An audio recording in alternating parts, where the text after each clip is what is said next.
দেশ বা দেশৰ বাহিৰত যোনে যিটো স্থানৰ পৰা মোৰ ভিডিঅ'টো চাই আছে আপোনাক মোৰ চেনেলৰ পৰা অসংখ্য ধন্যবাদ জনাইছোঁ।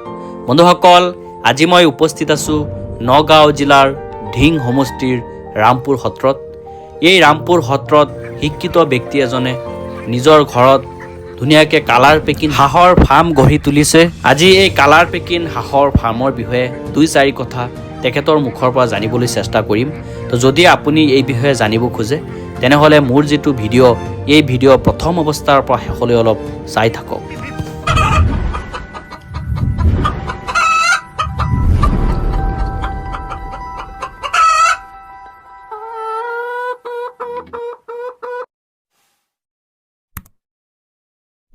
আসসালামু আলাইকুম দাদা। ওয়ালাইকুম আসসালাম। দাদা আপোনাৰ নাম? মোৰ নাম আবুল কালাম। মই হাইডিবি গাঁৱৰ স্থায়ী বাসিন্দা হওঁ। এজন শিক্ষিত নিবনুৱা। হয় দাদা, মই চাইছোঁ আপোনাৰ কিমান ধুনীয়া এটা হাঁহৰ ফাৰ্ম গঢ়ি তুলিছে। হয়, এই ফাৰ্মখনৰ কিছু কথা আজি আপোনাৰ পৰা জানিবলৈ চেষ্টা কৰিম। তো যদি আপুনি পাৰে আমাক 2-4 কথা এই ফাৰ্মৰ বিষয়ে ক'ব। আমাৰ বহুত নিবনুৱা বাই বন্ধুসকলে এই ফাৰ্ম কৰি উপকৃত হ'ব। তো আপুনি 2-এটা কুৱেশ্যনৰ এনচাৰ দিবলৈ চেষ্টা কৰিব। নিশ্চয় নিশ্চয় দিম বাৰু। দাদা, ইয়াত যে দেখা পাই আছোঁ যিবিলাক হাঁহ আপুনি ফাৰ্মত পুহি আছে, এই হাঁহবিলাক কোনটো জাতৰ হাঁহ আপুনি পুহি আছে? এইটো কালাৰ পেকিং হাঁহ বুলি কয়। কালাৰ পেকিং, হয়। দাদা ইয়াত আপুনি কিমান হাঁহ পুহি আছে? ইয়াত 500 হাঁহ পুহিছোঁ। বৰ্তমান 500 পুহি আছে। 500 পুহি আছোঁ। তো এই 500 হাঁহ যে আপুনি পুহি আছে, হাঁহ ক'বলৈ গ'লে বহুত দানা খায়। তো আপুনি এই হাঁহবিলাকক কি খুৱাই আছে বৰ্তমান? এইটো ব্ৰইলাৰৰ যোনটো স্বাভাৱিক দানা হয়, এইটো দানা খুৱাই পোহপাল দি আছোঁ। এইটো কি কোম্পানীৰ দানা আপুনি খুৱাই আছে? এইটো কোম্পানী হয় শালিমাৰ কোম্পানী। অঁ বন্ধুসকলে, এই সোনা যিটো শালিমাৰ কোম্পানী আছে সেই কোম্পানীৰ দানা দাদাই ব্যৱহাৰ কৰি আছে। দাদা, এই হাঁহবিলাকৰ আজি বয়স কিমান অলপ যদি জনাই দিয়ে। আজি 42 ডেজ হৈ আছে, ৰানিং চলি আছে। 42 ডেজ চলি আছে। 42 ডেজত বহুত ধুনীয়া দেখা পাই আছোঁ বন্ধুসকল। তো আজি ইচ্ছা কৰিলে আজি মই মানে হাঁহকেইটা বিক্ৰী কৰিব পাৰি, অঁ কিন্তু আজি বিক্ৰী কৰিলে মোৰ যোনটো মুনাফা হয়, যোনটো প্ৰফিট হয়, সেই প্ৰফিটটো মানে হয় হয় হয় নাহে। মিনিমাম 50 ডেজত মোৰ গোটেইখিনি প্ৰফিটটো আহি যাব আশা কৰোঁ। হয় দাদা, 50 ডেজত এনে কিমান ওজন অহাৰ সম্ভাৱনা থাকে? 2 কেজি আৰু প্ৰায় 2 কেজি 200 গ্ৰাম 100 গ্ৰাম মানে 2 কেজিৰ ওপৰত থাকে, প্লাছ হৈ যায়। হয়। কিন্তু এতিয়া মই চাই আছোঁ কমচে কম 10-20% হাঁহ 2 কেজি প্লাছ হোৱা দেখা গৈ আছে। এতিয়া যদি বিক্ৰী নকৰে আপুনি ন? নাই নাই, এতিয়া বিক্ৰী নকৰোঁ। এতিয়া 50 দিন বয়সত আপুনি বিক্ৰী কৰি দিম। আচ্ছা দাদা, এই যে কালাৰ পেকিং আপোনাৰ হাঁহ, এইটোতো বাহিৰৰ হাঁহ, আপোনাৰ লোকেল হাঁহ নহয়। কিন্তু এই হাঁহ পুহিলে বহুতো ফাৰ্মাৰে মানে এই যিটো খৰচ, এই খৰচটো জানিব খোজে। তো এই হাঁহটো পুহিলে আপোনাৰ কিমান খৰচ হয় এটা যদি আইডিয়া দিয়ে।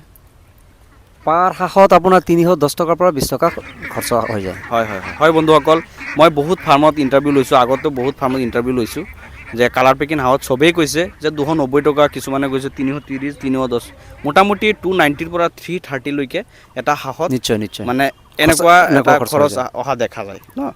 তো তেনেকুৱা হিচাপ লৈ এজন ফাৰ্মাৰে ধুনীয়াকৈ ফাৰ্ম কৰিব পাৰিব। হয়। আচ্ছা, আপুনি আগতে এই কালাৰ পেকিং হাঁহ পুহিছিলে নে এইবাৰ প্ৰথম?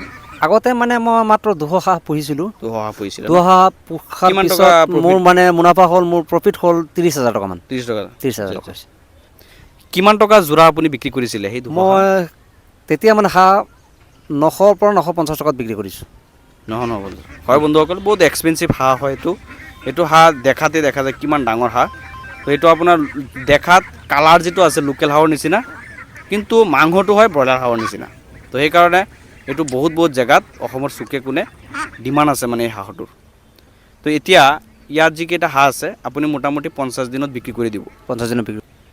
এতিয়া এই 50 দিনত যে আপুনি হাঁহটো বিক্ৰী কৰি দিব বুলি কৈছে, এটা আইডিয়া আপোনাৰ মানে কিমান টকা খৰচ, মানে কিমান টকা আপোনাৰ প্ৰফিট থাকিব লাগে এই হাঁহটো? হয়, মোৰ এটা আইডিয়া আৰু আশা কৰোঁ প্ৰায় 50,000 পৰা 60,000 টকামান মুনাফা হ'ব লাগে। মুনাফা হ'ব লাগে।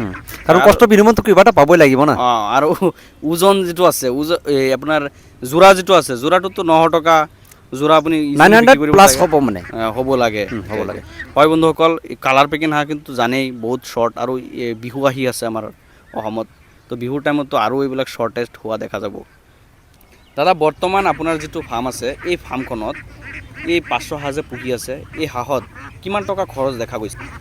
হয়, মোৰ এটা মিনিমাম আইডিয়া 1 লাখৰ পৰা 1,35,000, কিন্তু একজেক্টলি হিচাপটো কৰা নাই। একজেক্টলি হিচাপ কৰাৰ পিছতহে মই মানে বস্তুটো ক'ব পাৰিম যে মোৰ কিমান টকা খৰচা হ'ল আৰু কিমান টকা বিকাৰ পিছত ৰাহি হ'ব।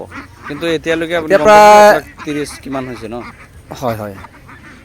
1 লাখ কিমান 1,30,000 পৰা 35 হ'ব 30-35,000 টকা খৰচ হৈছে আচ্ছা 100 হাঁহে আপোনাৰ কিমান দানা খায় আপোনাৰ হিচাপত আপুনি যেনেকৈ পুহিছে এইটো 100 আশে প্ৰায় 9 বেগ দানা খাই দিয়ে 9 বেগ দানা খাই দিয়ে হয় বন্ধুসকল এইটো কথা কিন্তু বহুত ফাৰ্মাৰে আমাৰ লগত শ্বেয়াৰ কৰিছে 100 হাঁহ কালাৰ পেকিং হাঁহ পুহিলে 9 বেগ দানা খায় যদি আপুনি ব্ৰইলাৰ ফিড খুৱাই ভালকৈ আৰু আমাৰ শালিমাৰৰ যিটো আপোনাৰ ফিড আছে 18 প্ৰটিনৰ বহুত ধুনীয়া ফিড এইটোৱে আপোনাৰ 9 বেগ 9.5 বেগ এনেকুৱা ধুনীয়াকৈ আপোনাৰ ৰিজাল্ট আহি আছে আৰু যদি লোকেল হাঁহ কোনোবা পোহে 7 বেগত 6.5 বেগত ধুনীয়া ৰিজাল্ট আহি আছে ক'বলৈ গ'লে দাদা এই যিটো কালাৰ পেকিং পোৱালি এই পোৱালিটো আপোনাৰ কিমান প্ৰাইচত আপুনি কিনিছিলে সৰু পোৱালিটো এট ফাৰ্ষ্ট যেতিয়া মই ফাৰ্মটো খুলিছোঁ তেতিয়া মই মানে 76 ৰুপিজ পাৰ হেড পৰিছিলে এটা হাঁহত 76 টকা পৰিছিলে হয় বন্ধুসকল এই পোৱালি কিন্তু আপোনাৰ অ'টত নাপাব এইটো আপোনাৰ মণিপুৰৰ পৰা আহে আৰু আপুনি মণিপুৰৰ যিটো পোৱালি সেইটো পোৱালি লৈছিলে এইটো অৰিজিনেল মণিপুৰৰ পোৱালি হয়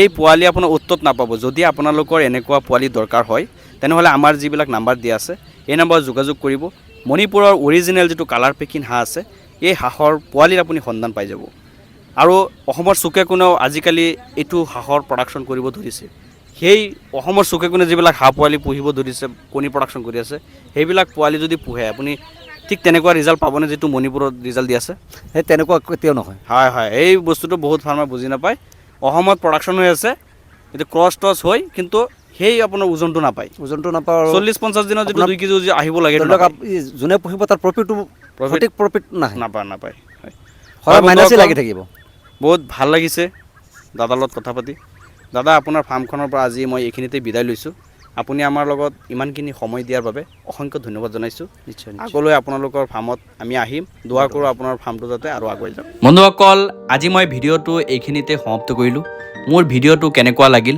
প্লিজ কমেণ্ট বক্সত কমেণ্ট কৰি জনাই দিব আৰু আপোনালোকৰ বাই বন্ধুসকলৰ লগত অলপ শ্বেয়াৰ কৰি দিব বন্ধুসকল আপুনি যদি মীন পালন পশুপালন এইবিলাক কাম কৰি আছে বা এইবিলাক কাম কৰিম বুলি যদি ভাবি আছে তেনেহ'লে অসমৰ কৃষিকতা নামৰ চেনেলটো ছাবস্ক্ৰাইব কৰি নিজৰ কৰি লওক বন্ধুসকল মোৰ ভিডিঅ'টোৰ প্ৰথম অৱস্থাৰ পৰা শেষলৈ চোৱাৰ বাবে অসংখ্য ধন্যবাদ জনাইছোঁ